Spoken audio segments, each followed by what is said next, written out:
Oh shit, bust up, tune down, sab off, tune low and play slow. How do you cook your food? How do you listen to your music? We're fucking doing it tonight, man. Sup, turkeys? What's up, turkeys? Welcome to FTR for the record. My name is Roy Lee Reynolds. My name is Tony Bruin. And holy shit, this guy's my road wife in comedy. I'm sure we've said this on the show a few times, but at least, yeah. There's a thing I've never told him ever when I go to pick him up, and I went, today, I picked him up at his house. He lives around the corner from me, and I said, dude, you need to go take another bong hit. Yeah.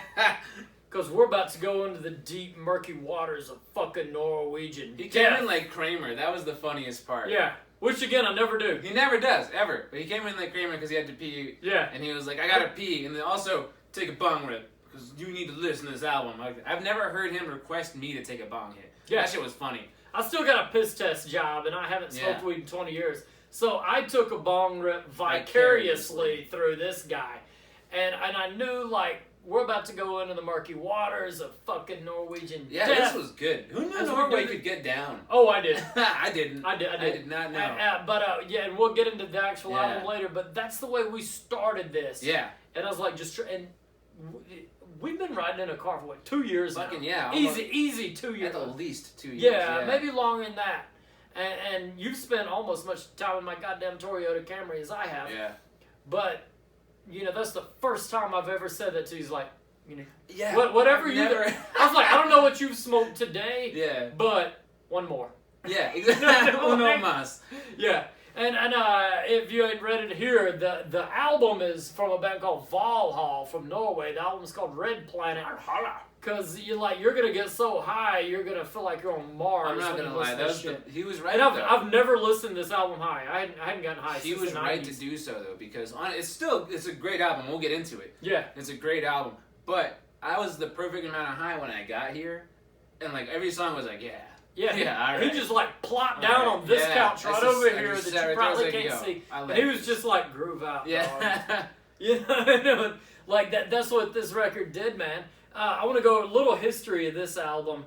Recorded 86, 87-ish, featuring drummer named Fenris, who you music nerds probably know from Dark Throne. Ooh. Black Metal band named Dark Throne plays totally opposite music of this. But yeah, he's drums on this, and then this band dissolved for whatever reason. I don't know why. Only the 5 guys on this album know why. And then Dark Throne happened, and Fenris is doing what he does now. Fun fact that you didn't tell me. But this is red vinyl. Yeah, red vinyl, let you see my awesome record stand. I don't know. It's like when you remember. Yeah, that's nice. Yeah, I'm sorry. Remember when we had a colored VHS tape back in the day? And you remember Legend of Zelda was gold? Yeah, I do. On the Nintendo? Yeah. And yeah, it's like I still get that giddy feeling when I get it, Oh, like when it's the same thing. When I see that, I'm like, oh, it's a different color. Like, you know what I mean? Like, I love that shit. When CDs would do that back in the day, I'm like, oh, this is not just a regular blank CD. It's colorful. Yeah, that's rad, But so they put this out in 88-ish. Yeah. Don't fact check me because I really don't know. But 88-ish, and to my knowledge, it never left Norway. If it did leave Norway, it didn't get very far. Tape trading circles, it probably got to the United States. But that was like copies of copies of copies, which is what the like a mixtape for underground. Those of you who don't know, the underground used to be tape trading. You'd copy a tape and you'd hand it. I used to go to hardcore shows with fucking 8 tapes in my pockets, and I'd hand them to the same 8 dudes. They'd hand me other tapes. I still have a few of those tapes behind me. That's awesome. A few of those survived, not many. I mean, dude, all the others got lost. But that's what the underground used to be. Now it's like, here's a YouTube link, here's your Spotify. Like, I think it's gotten so much better. It's like I can share shit with this dude. I can just text it to him. Yeah.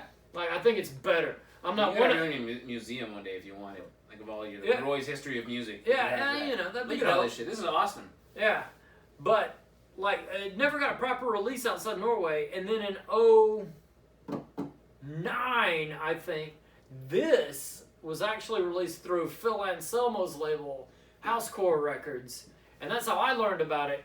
And I just heard Phil like talking about it, like, dude, it's like this heavy doom metal. It's got Fenris in it. And I was like, all right, I like doom. I like Fenris. Bought it blindly, which is the first record I bought blindly because he said it. And you know, Ghost to be one of those bands. Ghost is pretty good. Yeah, and have we ever done Ghost? I think we did one Ghost. Did we? I don't know if we I don't did. know. Maybe. I maybe think of someone else. Well, we need to do more Ghost if we haven't, because I love that band. Ghost. But I bought it, and I was deployed to Qatar, which, oh, woe is me, Qatar, you know, whatever. But, you know, I'd listen to this, and I'd listen to Mastodon Crack the Sky, like, that's a good one. Repeat over and over and over. And, like, this album, particularly the first 5 songs of this album, just knocked my dick in the dirt. And that's kind of the history behind it, man. But enough of me fucking rambling and scrambling.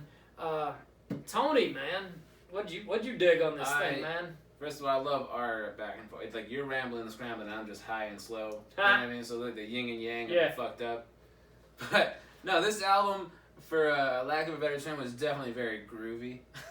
Yeah, it's such a groovy. I like very much. Tune low, play slow. I learned that from him, and they mastered that shit. This shit made me feel like this is what the Scooby and the gang used to listen to when they're solving mysteries. You know what I mean? I've never felt so relatable to Shaggy. You know what I mean? I feel like Shaggy was just getting high with his fucking dog. You know what I'm saying? And then they put on this. It's like, you know what I mean? Like, it was good shit, man. This was like, there's like 3 or 4 songs on here that I just, one surprised me because it sounded like a jazz concert for a second. Yeah, that was like the interlude. The interlude in the middle. I liked it. I don't know why, but that made me happy. Hang on, let me get the name of it because I don't remember. Rohypnol. Yeah, that's a great name for it too. Yeah. Liberation was good, and then the last 2 or 3 songs on the album were fantastic. Yeah, the very last one. That's the Pimp Walk Phobia. one. Yeah. We did Pimp Walk, so we're listening to it. One. Yeah, but yeah, that one's straight like wah-wah pedal and bass, man. Wah-wah and bass, they do just so much. Like, it's almost like you don't need percussion, but percussion's like, I'll back you up, baby. Yeah, well, no, you need that James Brown funky drummer when you got the wah-wah pedal, and you got Bootsy Collins playing that bass. Bootsy, baby. Yeah, it's Bootsy. It's Bootsy, baby. I'm gonna put my love in your eye, baby. Oh, man. This is usually the part of this thing where I go, like, down here below, get the link if you want to live, but this shit ain't on Amazon. So like YouTube it or like fucking maybe you can iTunes it. I don't know if you can iTunes it anymore. Maybe the Housecore Records and you can get the vinyl or a CD. Or just fucking hit me up. I might still have the CD. I might just email. I might just mail you it can burn the CD for these. You know. Yeah, I might do that. I can't burn. I don't have a CD burner, but I might just mail like if you hit me up through whatever. I might just mail you the CD if I still have it. I don't know. Burners anymore? Yeah, but I don't have one. Oh, okay.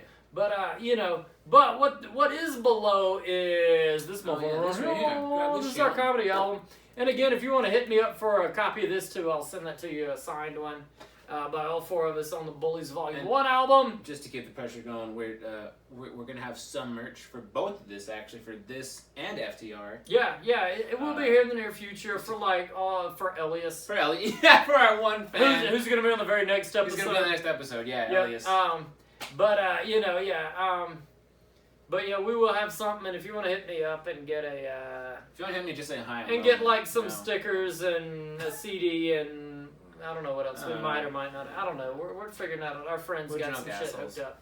Yeah, and we're fucking dumb. I'm drunk right now. I'm not driving home. But anyway, that's it, man. That's it, yeah. Yeah, hey, do you know what would happen if a train was going this way 90 miles an hour and a train was going this way 70 miles an hour? Do you know what I would do? No. I'd holler RC. Because my friend RC, he ain't never seen a wreck that bad. And just like that, we have one finger message for you guys.